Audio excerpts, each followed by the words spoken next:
फक्त एकच अफवा आणि 13 जणांचा मृत्यू झाला। काल जळगावमध्ये बुधवारी 22 तारखेला 2 रेल्वे गाड्यांचा अपघात झाला। मुंबईच्या दिशेने जाणारी पुष्पक एक्सप्रेस आणि दिल्लीच्या दिशेने जाणारी कर्नाटक एक्सप्रेस या 2 गाड्यांमध्ये नाही तर पुष्पक एक्सप्रेसमधील प्रवाशांची आणि दिल्लीच्या दिशेने जाणारी कर्नाटक एक्सप्रेस यांच्यामध्ये जबरदस्त धडक झाली आणि यामध्ये 13 प्रवाशांचा मृत्यू झाला, त्यांचा बळी गेला। काल संध्याकाळी 4:45च्या सुमारास एकच गोंधळ उडाला, एक चुकीची अफवा पसरली आणि हा अपघात घडला। तर काय आहे संपूर्ण घटना, ती अफवा का पसरली, ती कोणी पसरवली आणि नेमकं त्यावेळेस काय घडलं, आजच्या या व्हिडिओमधून आपण जाणून घेण्याचा प्रयत्न करू। नमस्कार मित्रांनो, तुम्ही बघत आहात माहिती मीडियम, महत्त्वपूर्ण आणि माहितीपूर्ण।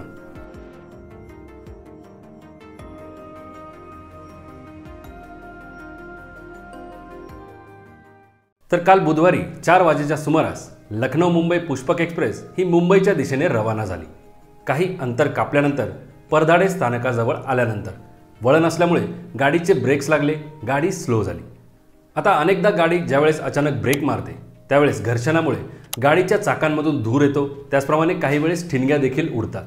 पण अशा वेळी अनेक प्रवासी घाबरतात आणि गाडीला आग लागली की काय असा त्यांचा भ्रम होतो, त्यामुळे ते गोंधळात पडतात। आणि काल 4:45 वाजता पुष्पक एक्सप्रेस सोबत असेच घडले।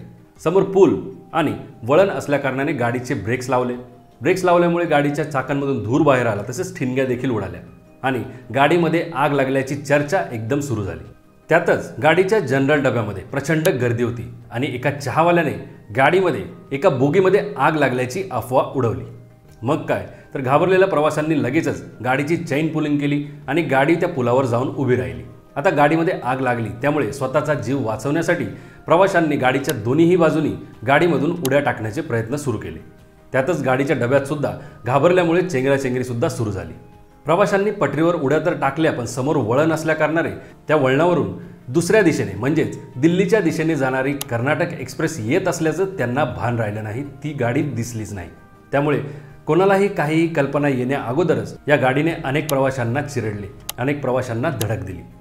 आतापर्यंत या अपघातामध्ये 13 जणांचा मृत्यू झाल्याचं आणि 11 जण गंभीर जखमी झाले असल्याचे सांगितले जात आहे।